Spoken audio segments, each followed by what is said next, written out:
하나님 말씀은 신명기 11장 18절에서부터 32절까지의 말씀입니다. 신명기 11장 18절에서부터 32절까지의 말씀입니다. 신명기 11장 18절에서부터 32절까지 말씀을 함께 교독하도록 하겠습니다. 제가 18절부터 읽겠습니다. 이러므로 너희는 나의 이 말을 너희의 마음과 뜻에 두고 또 그것을 너희의 손목에 매어 기호를 삼고 너희 미간에 붙여 표를 삼으며 또 그것을 너희의 자녀에게 가르치며 집에 앉아 있을 때이든지 길을 갈 때이든지 누워 있을 때이든지 일어날 때이든지 이 말씀을 강론하고 또 내 집 문설주와 바깥문에 기록하라. 그리하면 여호와께서 너희 조상들에게 주리라고 맹세하신 땅에서 너희의 날과 너희의 자녀의 날이 많아서 하늘이 땅을 덮는 날과 같으리라. 너희가 만일 내가 너희에게 명하는 이 모든 명령을 잘 지켜 행하여 너희 하나님 여호와를 사랑하고 그의 모든 도를 행하여 그에게 의지하면 여호와께서 그 모든 나라 백성을 너희 앞에서 다 쫓아내실 것이라. 너희가 너희보다 강대한 나라들을 차지할 것인즉 너희의 발바닥으로 밟는 곳은 다 너희의 소유가 되리니 너희의 경계는 곧 광야에서부터 레바논까지와 유브라데 강에서부터 서해까지라. 너희의 하나님 여호와께서 너희에게 말씀하신 대로 너희가 밟는 모든 땅 사람들에게 너희를 두려워하고 무서워하게 하시리니 너희를 능히 당할 사람이 없으리라.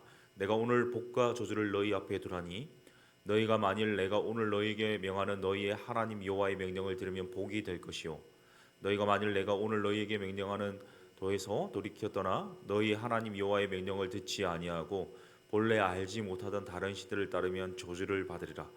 내 하나님 여호와께서 내가 가서 차지할 땅으로 너를 인도하여 들이실 때에 너는 그리심 산에서 축복을 선포하고 에발 산에서 저주를 선포하라.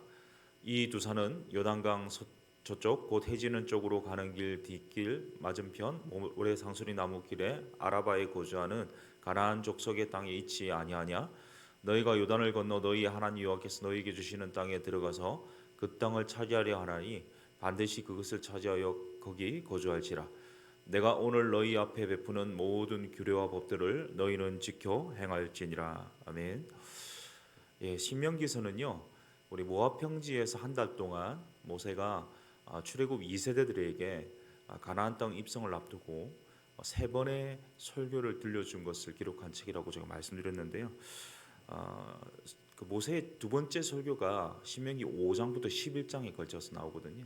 그러니까 오늘 이 설교를 마무리하면서 모세의 두 번째 설교가 마무리되는 대목입니다. 하나님이 이스라엘에게 복을 주셨죠. 행복한 사람 되게 하셨는데요. 하나님의 이 복을 진정 누리기 위해서는요, 이스라엘이 하나님을 마음 다해 뜻 다해 사랑하고 그 말씀에 순종해야 된다고 말씀드렸습니다. 만약 하나님 말씀에 불순종하게 된다면 이미 주어진 복이 그 복이 되는 것이 아니라 이 저주가 될 것이다, 이렇게 말씀드렸는데요. 거듭 말씀드리지만 하나님께서 우리에게 주신 것들이 있습니다. 우리에게 기회도 주시고요, 또한 은혜도 주시고 건강도 주시고 물질도 주시거든요. 근데 그 모든 것들을 누릴 때 하나님이 임재하지 않으시면요, 아무 소용이 없습니다. 하나님이 없는 건강, 하나님 없는 물질, 하나님 없는 기회들은요, 어쩌면 하나님이란 기준이 없으면요, 내가 원하는 대로 행하게 됩니다. 내 좋대로 내가 좋을 대로 생각하게 되고요. 이것을 고수하고 또 이것을 계속해서 쟁취하기 위해서 이 하나님 사랑하지 않을 뿐만 아니라 다른 사람을 이용하고 착취하고 다른 사람을 박해하고 또 괴롭게 할 수 있는 것입니다. 결국 하나님 주신 이 선물이 선물되지 않을 때 우리가 그 말씀에 순종하지 않고 하나님 뜻대로 하나님 안에서 이것들을 선용하지 않을 때는요, 그 모든 선물이 선물이 아니고 재앙이 되고 저주가 될 것이다, 이렇게 말씀드리는데요. 우리가 종종 이 극혐의 범죄 또는 극단적인 범죄를 저지른 이 사람들 중에 때로 명문대 출신인 분들이 굉장히 많거든요. 그때 사람들이 상투적으로 하는 표현이 있습니다. 아이고, 저 좋은 머리를 가지고 어떻게 저렇게 공부할 때나 쓰지, 뭐 이렇게 표현하시거든요. 이 말은 어떤 의미가 있냐면 머리가 좋으면 좋을수록 그것이 나쁘게 사용되면요, 좋으면 좋을수록 그것이 저주로 돌아오게 된다는 것을 의미합니다. 그러므로 가나안 땅이 복이 되기 위해서는요, 그 땅에서 하나님을 사랑하고 이웃을 사랑하고 이 말씀을 온전히 순종할 때 진짜 하나님 주시고자 하는 그 가나안 땅이 복이 되는 것이고 우리에게 진정한 선물이 되는 것입니다.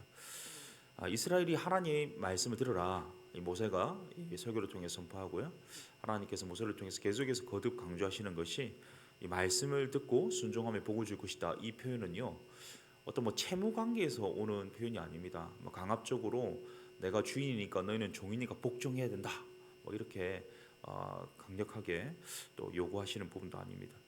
일반적으로 우리가 부모님이 말씀하지 않습니까? 근데 부모된 도리로서는요, 우리 자녀들이 엇나가거나 이 바른 길로 가지 않는 것을 보기 어려워하시죠. 그러니까 바른 길로 가기를 원하고 잘 되기를 원합니다. 그래서 이 자녀들에게 때로는 어려운 말도 하고요, 때로는 야단도 치고, 그리고 잔소리처럼 여겨지는 여러 가지 이야기들을 합니다. 근데 자녀 입장에서는 어떻습니까?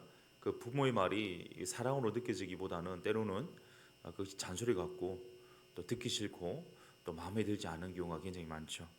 그러나 그 모든 기저에는요, 이 부모님이 이 자녀를 사랑하고 그 자녀가 잘 되기를 바라는 마음에서 나오는 표현이지 않겠습니까? 하나님께서 모세를 통해 누누이 강조하고 선포하고 반복해서 이렇게 말씀대로 순종하라 하는 것이 바로 이런 맥락에서 나오는 말이라는 거죠. 교육학에서는요, 자녀들을 마냥 잘해주는 것은 자녀들을 망치는 길이다 이렇게 표현합니다. 우리 성경의 잠언 13장 24절에도요, 매를 아끼는 자는 그의 자식을 미워함이라 자식을 사랑하는 자는 근실히 징계하느니라 이렇게 표현합니다. 그러니까 적절한 징계를 하지 않는 부모는요, 자식을 망하게 하는 것이다 말하는데요, 실제로 오냐오냐하고 사랑만 베풀잖아요. 그러면 그 자식이 엇나가는 경우가 굉장히 많습니다. 잘했을 때 칭찬하는 것은 당연히 그 자식이 잘 되는 것인데요, 잘못했는데 불구하고 그냥 넘어가거나 오냐오냐 하면요, 그 자녀는 제대로 살 수 없죠. 심지어 자녀들 중에는요, 이렇게 징계하는 것 하지 않는 것 때문에 부모가 나를 사랑하지 않는다 여기는 경우도 있습니다. 부모가 이렇게 징계할 때요, 나를 사랑하는구나 느끼는 거죠. 우리가 죄를 지었습니다. 하나님 앞에 옳지 못한 삶을 살고 있는데요, 하는 일이 잘 됩니다. 사업도 잘 되고 또 인간관계도 문제 없고 건강합니다. 그럼 잘 나갈수록 그것은요, 이 은혜가 아니죠. 이 재앙입니다. 하나님 나를 사랑하신다면요, 내가 죄를 짓는다면 하나님 치시는 거예요. 하나님께서 스톱하게 만드십니다. 그때 느끼죠. 하나님 나를 사랑하시는구나. 근데 내가 엇나갈 때 계속해서 하나님이 관여하지 않으신다? 이거는 일종의 유기입니다. 유기. 내버려 두시고 심판하시는 과정이기 때문에 나에게 징계하는 것이 하나님 사랑이다 이렇게 깨닫지 않습니까? 우리 하나님께서 잘못했을 때 관여하셔서 징계하시는 것이 사랑하는 표현이죠. 그러니까 부모들도 오나오냐 하는 것이 아니라 잘못했을 때 이 채찍질을 가해야 되는 것이 이 교육학에서 말하는 진정한 사랑 표현입니다. 그러니까 하나님께서 원하시는 게 뭐냐? 이스라엘을 사랑하시거든요. 그러니까 이스라엘이 복받기를 원하시는 거예요. 그런데 이 말씀에 순종했을 때 칭찬하시고 또 그렇지 않았을 때 하나님께서 저주를 주시는 것은요, 어쩌면 이스라엘을 사랑해서 하는 표현이라는 거죠. 못 살게 하기 위한 것이라는 겁니다. 못 살게 하는 것이 아니라는 겁니다. 미가서 6장 8절을 보시면요, 사람아 주께서 선한 것이 무엇임을 내게 보이시나니 여호와께서 내게 구하시는 것은 오직 정의를 행하며 인자를 사랑하며 겸손하게 내 하나님과 함께 행하는 것이 아니냐 이렇게 말씀하고 있습니다. 하나님이 원하시는 것이 있다는 거죠. 하나님이 원하시는 것은 뭐냐면 이 말씀이 보여주는 것처럼요, 다시 말씀 보여주시면요, 이 정의를 행하고, 이 정의는 구약적 정의는요, 가난한 이를 돌보는 겁니다. 그러니까 인자가 여기서 말하는 인자가요, 친절 혹은 자비 또 구체적으로 구제라고 할 수 있거든요. 그러니까 이웃을 향해서 이 구제하고 친절을 베풀기를 사랑하는 것은 진정한 구약적 정의입니다. 이 정의를 실현하는 것인데 그것뿐만 아니라 하나 더 하나님과 겸손히 동행하는 것이다 이렇게 표현하고 있습니다. 그러니까 이 두 가지 하나님 사랑과 이웃 사랑이 필요하다는 것을 말하고 있는데요. 이 오늘 본문에는요, 이 미가서가 질문하고 있는 하나님과 겸손하게 동행하는 것이 무엇인가에 대해서 말해주고 있는데, 신명기서 6장에 보면요, 쉐마가 나오지 않습니까? 이스라엘아 들으라 말씀하고 있습니다. 4절부터 9절까지 나오는 대목인데요. 오늘 이 본문이 반복되고 있어요. 자, 우리 오늘 18절부터 20절까지를 보십시오. 우리 한번 읽어보겠습니다. 18절부터 20절까지를 보십시오. 같이 읽습니다. 시작. 이러므로 너희는 나의 이 말을 너희 마음과 뜻에 두고 또 그것을 너희의 손목에 매어 기호를 삼고 너희 미간에 붙여 표를 삼으며 또 그것을 너희 자녀에게 가르치며 집에 앉아 있을 때든지 길을 갈 때든지 누워 있을 때든지 일어날 때든지 이 말씀을 강론하고 또 내 집 문설주와 바깥문에 기록하라. 그러니까 하나님과 동행하는 방법이 뭐냐? 하나님 말씀과 가까이 하는 거죠. 내가 앉았든지 누웠든지 일어났든지 어딜 갈 때든지 간에 하나님 말씀과 동행하는 삶을 살아가는 것이 결국 하나님과 겸손히 동행하는 것의 이 표현이다, 이렇게 말씀하고 있는데, 이렇게 말씀과 동행하는 결과에 대해서요 21절부터 25절까지 쭉 말하고 있습니다. 21절에 보면 하나님께 주신 땅에서 믿음의 자녀들과 함께 잘 살 것이라 이렇게 말씀하고 있고요. 22절부터 보시면 하나님 사랑하고 하나님 말씀 지키고 하나님 말씀에 순종한다면 하나님께서 모든 소유를 더해 주실 것이고 또 이 모든 민족 가운데 당할 자가 없도록 지켜주실 것이다, 이렇게 약속하고 있습니다. 그러니까 언제나 말씀과 동행하라는 건데요. 여러분 이 말씀의 손 이해하시죠? 우리 어린이부에서 종종 제가 쓰는 표현인데요. 이렇게 이 성경이 있습니다. 그런데 이 성경을 제가 오른손으로 들고 있지 않습니까? 한번 그림 보여주시면요. 근데 이렇게 5손가락이 있기 때문에 안전하게 성경을 들 수 있는데, 성경책을 말씀을 들 수 있는데, 제가 만약에 손가락을 이 2손가락만 가지고 있다면 들 수는 있습니다. 근데 조금만 시간이 지나면 무거워서요 놓을 수밖에 없는 거예요. 만약 하나라면 어떻게 될까요? 말씀이 떨어지겠죠. 이 손가락은 각각 무엇을 의미하냐면요, 하나는 듣기, 설교나 이 말씀을 듣는 거, 그 다음에 읽기, 말씀을 우리가 통독하듯이 읽는 거요. 그 다음에 세 번째는 공부하는 겁니다. 우리 다락방에서 공부하듯이 말씀을 공부하는 거고요. 네 번째는 뭡니까? 암송입니다. 이 말씀을 외우고 계속해서 되뇌이는 거죠. 그리고 마지막으로는요, 이 묵상이라고 할 수 있겠습니다. 우리 매일 성경으로 매일 아침 묵상하는데, 이런 것들이 한두 개만 있다면 말씀과 동행하는 삶이 금방 넘어질 수 있다는 거죠. 이 말씀을 붙들며 동행하는 삶이라는 것은 이런 여러 가지 것이 계속해서 있어야 가능하다는 것인데요. 그러니까 마음 다해 뜻 다해 힘 다해 하나님을 사랑할 때 나오는 반응이 뭐냐? 바로 쉐마라는 겁니다. 하나님 말씀을 어디에 가든지 무엇하든지 일어날 때나 잘 때나 이 말씀과 동행하는 것, 말씀을 듣고 순종하는 것입니다. 이 하나님 사랑할 때 나오는 건데요. 그때 어떻게 됩니까? 결국 행복하고 잘 살게 된다. 그러니까 율법 준수의 차원이 아니라 내 말을 잘 들어라, 명령과 규례를 지켜라, 하나님이 거듭 말씀하시는 거는요, 하나님 사랑하라는 표현이거든요.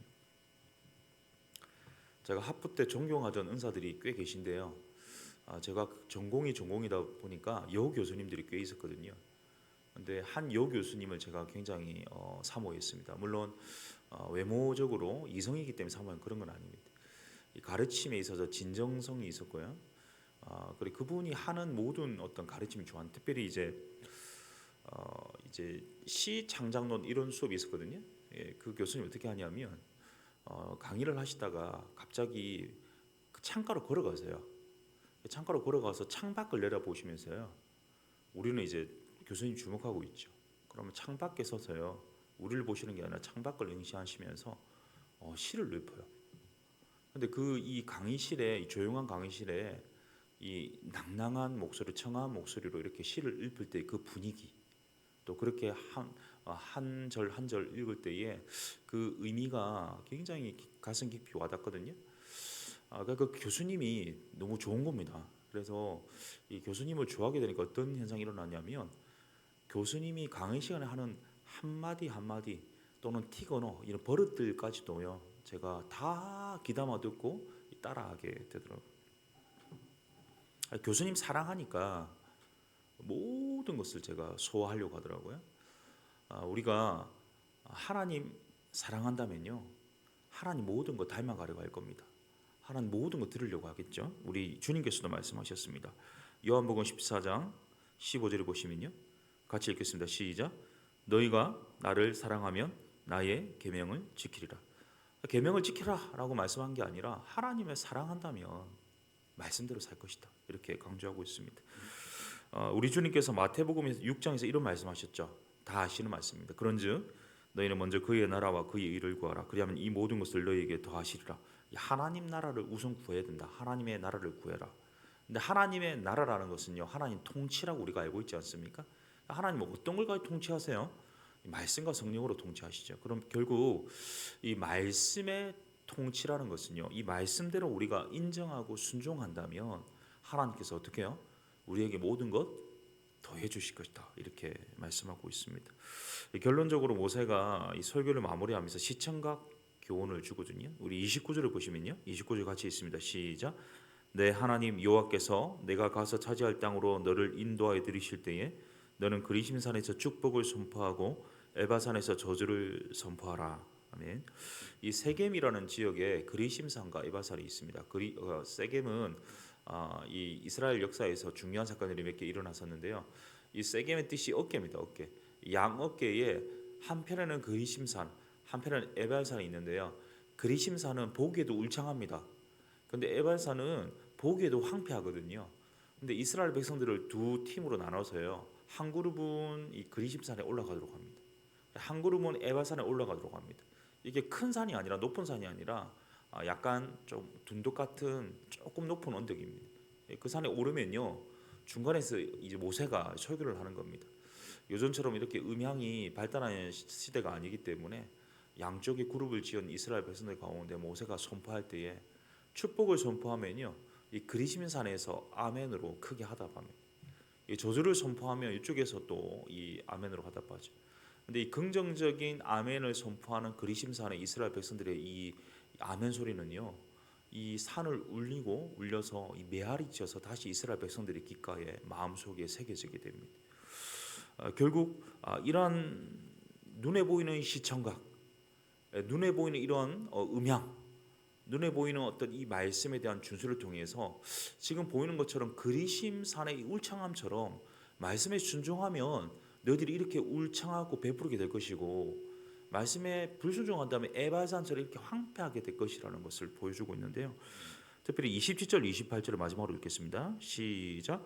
너희가 만일 내가 오늘 너희에게 명하는 너희 하나님 여호와의 명령을 들으면 복이 될 것이요 너희가 만일 내가 오늘 너희에게 명령하는 도에서 돌이켜 떠나 너희 하나님 여호와의 명령을 듣지 아니하고 본래 알지 못하던 다른 신들을 따르면 저주를 받으리라 말씀합니다.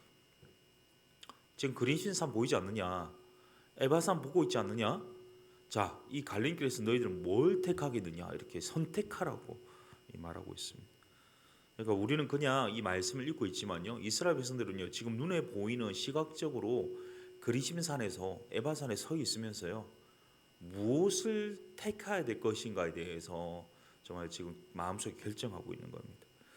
이 사랑하는 성도님 여러분, 오늘도 우리가 살아가는 이 날마다 때마다 순간마다 이 축복과 저주의 기로에 서 있다는 사실을 기억하십시오.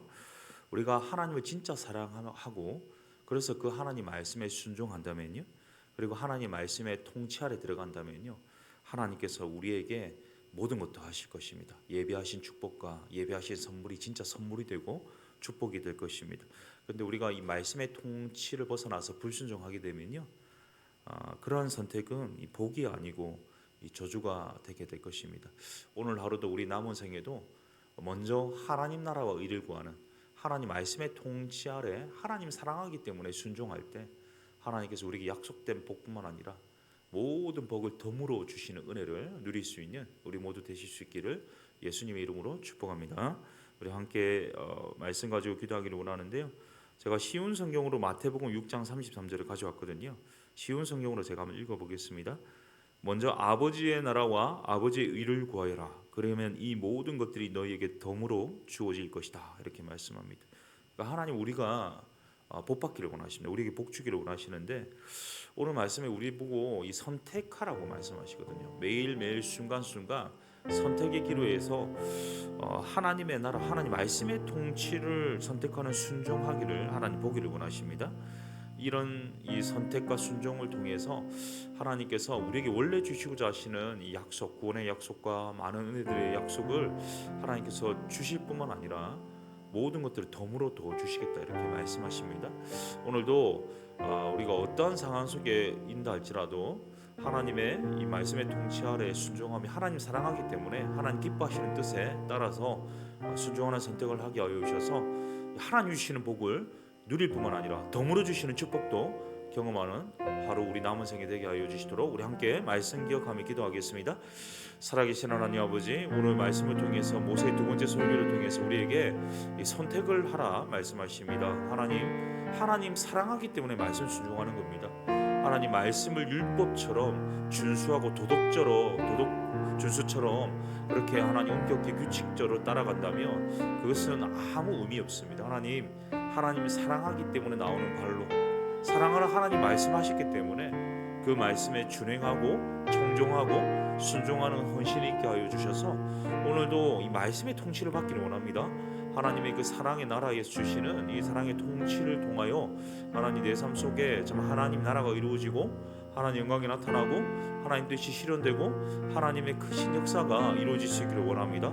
하나님께 주시고자 하시는 수많은 구원의 약속과 은총의 그 은혜들을 하나님 누릴 뿐만 아니라 진짜 선물이 되도록 받을 뿐만 아니라 진짜 행복한 삶이 될 수 있도록 도와주실 뿐만 아니라 모든 것 더해주시는 하나님 은혜를 경험하고 누리게 하여 주시옵소서. 혹시나 내가 하나님 사랑하지 못하고 있는 부분, 그래서 말씀대로 이행하지 못하고 있는 부분, 이 말씀이 나에게 올무가 되고 이 말씀이 나에게 법처럼 여겨진다면 그것만큼 비참한 인생은 없습니다. 하나님 더 사랑하게 하여 주시고 하나님의 사랑을 더 우리 가운데 허락하여 주셔서 이 사랑으로 말미암아 비롯되는 진정한 이 말씀에 대한 순종이 있도록 도와주셔서 이 30배, 60배, 100배의 열매가 풍성히 맺히는 삶이 될 수 있도록 도와주시옵소서. 우리 교회를 위해서 기도하겠습니다. 세워주신 담임 목사님과 모든 또 리더들, 운영위원들, 순장들, 또 종직자들, 또 교육자들 한 분 한 분 이 성령의 충만함 주옵시고 오늘도 하나님 나라를 먼저 구할 수 있도록 도와주시도록 우리 육신의 강건함과 하나님께서 또 은혜 덧입혀 주시도록 기도했으면 좋겠고요. 또 우리 성도님들 가운데도 하나님 어려움을 당하고 있는 분들, 또 이 깊은 기나긴 암흑의 터널을 지나는 분들이 계십니다. 모든 이 삶 가운데 하나님께서 동행하여 주셔서 이 어려운 가운데도 하나님이 함께 하신다는 사실을 기억하고 하나님 사랑하는 표현을 할 때에 하나님께서 놀랍도록 모든 것들을 회복시켜 주시는 은혜 누리게 하여 주시도록 우리 다음 세대 이 수험생들 앞날을 책임져 주시도록 기도했으면 좋겠고요. 또 우리 교회 더신통 마지막 주간을 달리고 있습니다. 우리 금요일이 마치는데요. 마지막까지 은혜 주시도록 또 이 제자훈련 OT가 주일에 있는데 예수의 제자들이 온전히 세워질 수 있는 기회가 될 수 있도록 도와주시도록 우리 한번 교회를 위해서 기도하신 후에 이 개인 기도하시고 돌아가도록 하겠습니다. 기도하겠습니다. 살아계신 하나님 아버지, 또 우리 더사랑 교회를 세워주심에 감사합니다. 오늘도 하나님께서 이루고자 하시는 하나님의 놀라운 역사를 기대합니다. 하나님 이 시대적 속으로 도구로 귀하게 쓰임받는 더사랑 교회가 되기를 원하오니 하나님께서 간섭하시고 은혜 베푸시고 능력으로 역사하여 주셔서 하나님의 선하신 뜻이 이루어지는 통로가 되게 하여 주시옵소서. 하나님의 영광을 구합니다. 하나님의 그 장엄하신 영광으로 나타내 주시고 함께하여 주셔서 주님 안에서 기쁨이 되고 또 하나의 소망이 되고 흔들리지 않는 믿음으로 변화될 수 있는 역사가 있게 하여 주시옵소서. 하나님 모든 리더들 가운데 하나님 함께하여 주셔서 하나님의 마음, 하나님을 경외하는 마음이 가장 앞서게 하여 주셔서 하나님 앞에서 하나님 음성 듣고 하나님의 뜻대로 순종함으로 하나님께서 모든 것 도와주시는 은혜 누리게 하여 주시고 하나님 모든 또 어려운 가운데 있는 성도님들을 한 분 한 분 지켜주셔서 회복의 길로 치유의 길로 또 하나님 새로운 은혜의 길로 역사하시고 인도하시고 이끌어 주시옵소서. 우리 다음 세대와 또 모든 사역들 가운데도 하나님 은혜 주십시오. 예배 때마다 모임 때마다 기쁨이 있게 하시고 열매가 있게 하시고 풍성한 사랑이 있게 하시고 하나님께서 또 덧입혀 주시는 놀라운 사랑으로 말미암아 하나님과 앞날이 저 활짝 열리고 쇼레들처럼 열리는 있게 하여 주시옵소서. 모든 모임마다 주님 역사하여 주셔서 하나님 열매가 있기를 원합니다. 은혜가 있기를 원합니다. 주님의 선하신 뜻이 이루어지기를 원합니다. 주님 함께하여 주십시오. 이 아침에 드리는 우리의 개인의 기도와 간구와 부르짖음과 이 작은 시름에도 탄식에도 응답하여 주시고 역사하여 주시옵소서.